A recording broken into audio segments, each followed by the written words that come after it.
Bonjour tout le monde, dans cette vidéo je vais vous apprendre à bien régler OBS Studio. Ceci permettra que vos streams ainsi que vos enregistrements soient de meilleure qualité.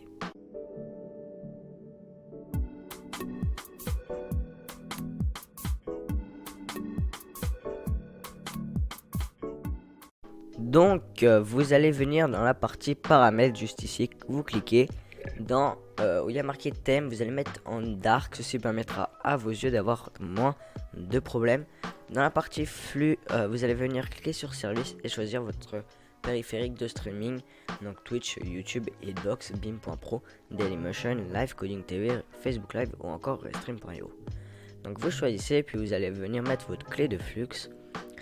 Dans la partie sortie, c'est ça qui va venir plus nous intéresser. Donc dans la partie streaming, je vous conseille de laisser en une piste audio x 264. Donc ça vous touchez pas, vous laissez en CBR et là vous allez venir régler votre le débit. En fait ça va dépendre de votre connexion. Donc si vous avez une connexion bof comme moi, je vous conseille de mettre comme moi en 450. Après vous avez des bonnes connexions, faut augmenter, etc. Bon, après vous faites quelques tests. En réglage prédéfini du CPU, je vous conseille de mettre en face pour les streams. Pour les streams, c'est beaucoup mieux. Dans la partie enregistrement, vous laissez en standard. Dans la partie format d'enregistrement, vous mettez en MP4, c'est ce qu'il y a de mieux. En piste audio, vous laissez, vous mettez des pistes audio, n'importe quel nombre vous voulez. En fait, ça va vous permettre dans votre logiciel de montage d'avoir exemple 3 pistes audio. Donc moi j'ai prédéfini que sur la piste 2 c'est mon micro, sur la piste 3 c'est l'audio de mon bureau et sur la piste 4 c'est tous les paramètres externes.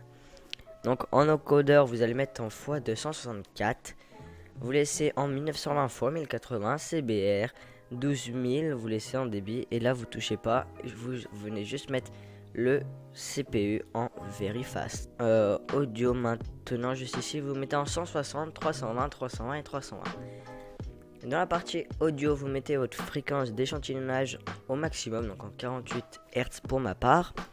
Vous mettez des canaux en stéréo, périphérique audio du bureau, donc vous pouvez mettre donc vous choisissez ce qui vous convient le mieux, donc à quoi sont reliées vos enceintes. Donc moi je vais mettre là. Le microphone, donc vous mettez votre micro, donc moi c'est lui, donc je laisse lui. Et ça, vous touchez surtout pas. Voilà. Dans la partie vidéo maintenant, vous allez laisser en 1920 x 1080 pour avoir une qualité de 1080p. Donc filtrage de 1000 à l'échelle, vous touchez pas. Et valeur de FPS, après vous pouvez régler.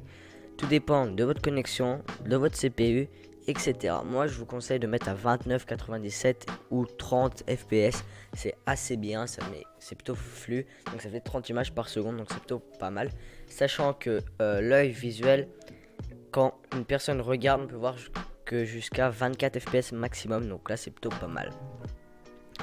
Dans la partie raccourci clavier, vous pouvez venir mettre des raccourcis clavier. Exemple, si vous avez des touches macro, vous pouvez mettre des raccourcis clavier.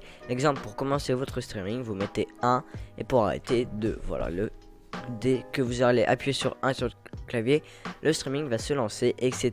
Donc on peut tout paramétrer. Donc bien sûr, on peut effacer tout en cliquant juste ici.